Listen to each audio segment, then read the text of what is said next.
연잎 본편. 향으로 기억되는 잎, 밥을 감싸다. 1. 잎 한 장이 먼저 말을 건다. 연잎은 음식처럼 보이지 않습니다. 시장 한가운데 놓이는 재료도 아니고 식탁의 중심에 먼저 오르는 존재도 아닙니다. 넓고 둥근 잎, 빗물이 맺히지 않고 또르르 굴러떨어지는 표면. 어릴 적 연못가에서 보았던 장면이 먼저 떠오르는 사람도 많을 것입니다. 그런데 그 잎이 찜통 안으로 들어가면 이야기가 달라집니다. 뚜껑을 여는 순간 밥보다 먼저 향이 올라옵니다. 연잎은 잎보다 코로 먼저 만나는 식재료입니다. 오늘 우리는 먹는 재료라기보다 감싸는 재료 하나를 따라가 보겠습니다. 연잎의 자리. 연못에서 식탁까지 연은 오랫동안 상징의 식물이었습니다. 진흙 속에서 자라 맑은 꽃을 피우는 존재. 그래서 사람들은 먼저 꽃을 기억합니다. 그러나 식탁으로 들어온 것은 꽃이 아니라 잎이었습니다. 넓고 얇고 물을 밀어내는 표면. 이 성질 덕분에 연잎은 자연 속의 그릇이 되었습니다. 음식을 싸고 덮고 쪄내는 역할, 향을 더하고 수분을 지켜주는 역할. 동아시아에서는 오래전부터 연잎에 밥과 곡물을 싸서 찌는 방식이 이어졌습니다. 이것은 특별한 요리가 아니라 생활 속에서 만들어진 조리 방식이었습니다.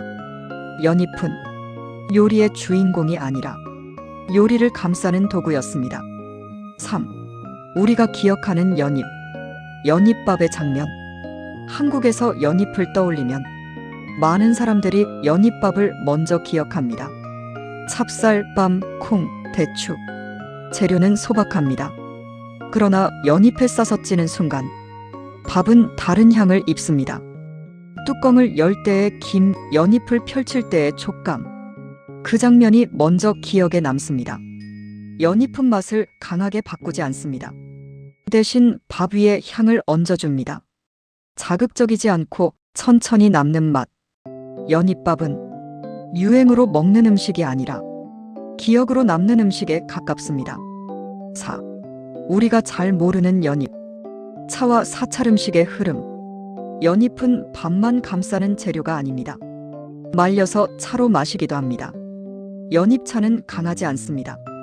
은은한 풀향과 가벼운 쌉싸름함이 특징입니다. 기름진 식사 뒤에 조용히 한 잔 마시던 습관. 사찰 음식에서는 연잎이 자주 등장합니다. 강한 양념 대신 재료의 향으로 균형을 잡는 방식. 연잎은 무언가를 더하기보다 덜어내는 재료입니다. 최근에는 연잎이 건강식, 자연식 이미지와 함께 소비되기도 합니다. 그러나 연잎은 갑자기 몸을 바꾸는 재료가 아닙니다. 오래 두고 천천히 우려 마시던 잎입니다. 유행은 빠르지만 연잎은 원래 느린 재료였습니다. 5. 연잎의 성격. 향의 구조와 실제 쓰임. 연잎은 직접 먹는 재료가 아닙니다. 대부분의 경우 싸고 덮고 우려냅니다. 그래서 연잎의 핵심은 맛이 아니라 향입니다. 연잎에는 은은한 풀향과 함께 살짝 쌉싸름한 기운이 있습니다. 이 향은 차갑게 두면 거의 느껴지지 않지만 열을 만나면 분명해집니다. 찜통의 수증기, 따뜻한 물, 밥에서 올라오는 김. 이때 연잎의 향 성분이 서서히 풀립니다. 강하게 치고 나오지 않고 주변을 감싸듯 퍼집니다. 그래서 연잎은 요리를 바꾸지 않습니다. 요리를 덮습니다. 향은 밥 위에 얇게 입혀지고 입 안에서는 아주 뒤쪽에서 남습니다. 이 점이 중요합니다. 연잎은 주인공이 아니라 배경입니다. 연잎의 또 다른 특징은 수분을 지켜주는 역할입니다. 연잎에 싸서 찌면 수분이 밖으로 빠져나가는 속도가 줄어듭니다. 그 결과 밥이나 곡물은 조금 더 촉촉하게 유지됩니다. 향과 수분, 이 두 가지가 연잎의 실제 기능입니다. 최근에는 연잎을 몸에 좋은 잎, 특별한 효능이 있는 재료처럼 설명하는 정보도 보입니다. 하지만 연잎은 갑자기 몸을 바꾸는 재료가 아닙니다. 향을 더하고 기름진 느낌을 정리해주고 식사의 흐름을 부드럽게 마무리하는 재료입니다. 과한 기대는 재료의 본래 성격을 흐립니다. 연잎은 오래전부터 조용히 사용되어 왔습니다. 많이 넣을 필요도 없습니다. 한 장이면 충분합니다. 이 잎은 양으로 승부하는 재료가 아니라 결로 남는 재료입니다. 6. 연잎과 시대의 흐름. 자연식 이미지와 소비의 변화. 연잎은 한동안 조용한 재료였습니다. 집에서 직접 쪄먹거나 사찰 음식에서 만나는 잎. 그런데 어느 순간부터 연잎은 자연식, 건강식이라는 이미지와 함께 새롭게 소비되기 시작했습니다. 연잎밥 전문점, 연잎차 다이어트 상품, 연잎 분말과 추출 제품. 잎은 갑자기 몸을 가볍게 해주는 재료처럼 설명되기도 합니다. 하지만 우리가 오래 기억하는 연잎은 조금 다른 모습이었습니다. 향을 더하고 기름진 식사의 끝을 정리하고 천천히 찌고 조용히 마시는 잎. 여기에는 속도가 없었습니다. 사찰 음식에서도 연잎은 몸을 고치는 재료라기보다 재료의 본성을 살리는 도구에 가까웠습니다. 강한 양념을 덜고 자극을 줄이고 향으로 균형을 맞추는 방식. 연잎은 늘 덜어내는 쪽에 서 있었습니다. 그런데 현대의 소비 방식은 무언가를 더하려는 쪽으로 움직입니다. 더 건강하게, 더 가볍게, 더 빠르게. 이 차이는 분명합니다. 연잎이 가진 이미지는 본래의 쓰임보다 기대가 앞서는 경우도 생깁니다. 그러나 잎은 변하지 않습니다. 연잎은 여전히 향을 더하고 음식을 감싸고 천천히 스며드는 재료입니다. 우리가 기억해야 할 것은 유행 속의 설명이 아니라 오래 사용되어 온 방식입니다. 연잎은 빠른 해답이 아니라 느린 조리의 일부였습니다. 7. 실제 음식 속 연잎. 가정식과 외식의 결. 연잎은 화려한 식당에서만 만나는 재료는 아닙니다. 오히려 가정식의 기억에 더 가깝습니다. 찹쌀을 불리고 밤과 콩을 넣고 연잎을 물에 적셔 부드럽게 만든 뒤 조심스럽게 싸던 손. 그 과정이 이미 음식이었습니다. 가정에서의 연잎은 특별한 날의 음식이었습니다. 명절, 손님 맞이, 혹은 가족이 모이는 날. 많이 먹기 위한 음식이 아니라 함께 나누기 위한 음식이었습니다. 반면 외식에서의 연잎은 조금 다른 역할을 합니다. 연잎밥은 한 상의 중심이 됩니다.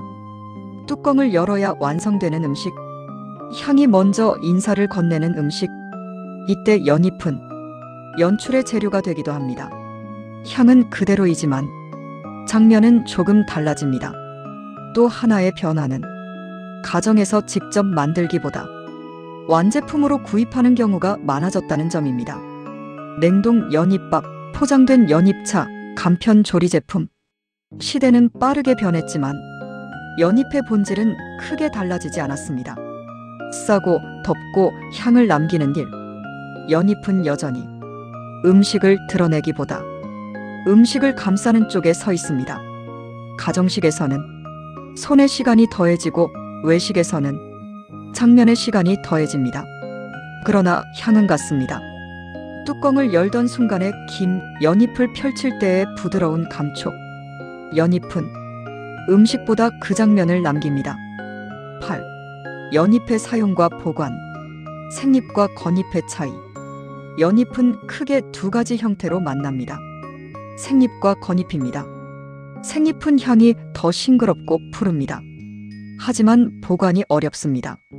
수분이 많아 쉽게 시들고 색이 변합니다. 그래서 생잎은 가능하면 바로 사용하는 것이 좋습니다. 하루 이틀을 넘기면 향이 약해집니다. 반면 건잎은 사용이 훨씬 안정적입니다. 대부분의 연잎밥과 연잎차는 건조한 연잎을 사용합니다.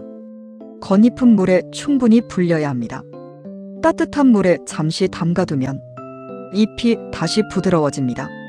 이때 너무 오래 담가두면 향이 먼저 빠질 수 있습니다. 적당히 부드러워질 정도면 충분합니다. 연잎을 사용할 때 실패하기 쉬운 지점도 있습니다. 첫째는 향을 과하게 기대하는 경우입니다. 연잎은 강한 향을 내는 재료가 아닙니다. 밥을 완전히 바꾸는 것이 아니라 얇게 더 씹히는 재료입니다. 둘째는 지나치게 많은 양을 사용하는 경우입니다. 겹겹이 싸면 향이 진해질 것 같지만 오히려 수분이 과하게 머물 수 있습니다. 연잎은 한 장이면 충분합니다. 보관도 중요합니다. 겉잎은 습기를 피해야 합니다. 밀폐 용기에 넣고 직사광선을 피하는 것이 좋습니다. 향은 시간이 지나면 서서히 약해집니다. 그래서 연잎은 많이 쌓아두기보다 필요할 만큼 준비하는 편이 좋습니다. 연잎은 손이 많이 가는 재료는 아닙니다. 하지만 조금만 신경 쓰면 향이 달라집니다.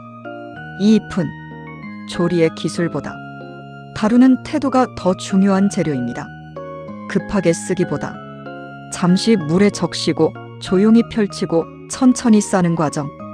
그 시간이 이미 연잎의 일부입니다. 9. 연잎과 어울리는 조합. 향이 흐르는 방향. 연잎은 강한 재료와 경쟁하지 않습니다. 그래서 궁합은 비교적 분명합니다. 곡물과 잘 어울립니다. 찹쌀, 현미, 수수, 보리. 곡물의 담백함 위에 향이 얹히는 구조입니다. 밤과 대추처럼 단맛이 있는 재료와도 부드럽게 연결됩니다. 연잎의 쌉싸름함이 단맛을 정리해줍니다. 기름이 많은 음식과도 의외로 잘 어울립니다. 연잎의 향이 느끼함을 눌러주기 때문입니다. 반대로 향이 강한 양념과는 거리를 두는 편이 좋습니다. 마늘, 고추장, 강한 향신료가 중심이 되면 연잎의 향은 거의 느껴지지 않습니다. 연잎은 앞에 서는 재료가 아니라 뒤에서 받쳐주는 재료입니다. 10.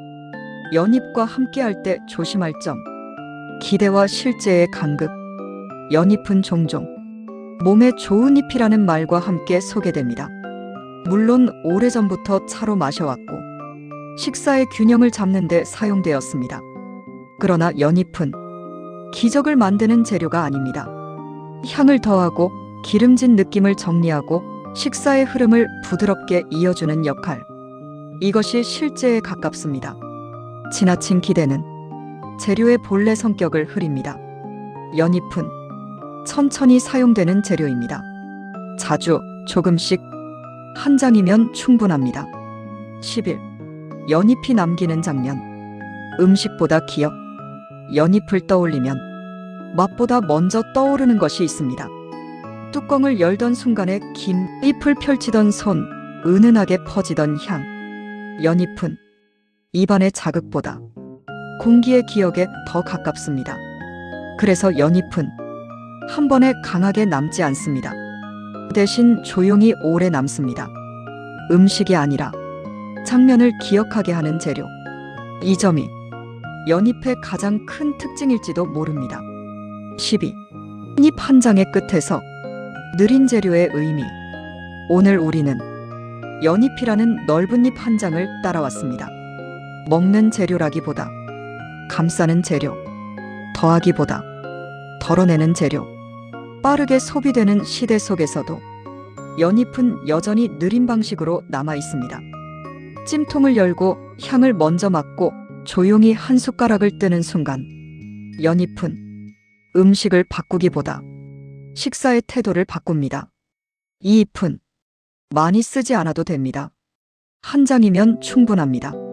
맛있는 식재료 여행은 이렇게 작은 결을 따라 계속 이어가 보겠습니다.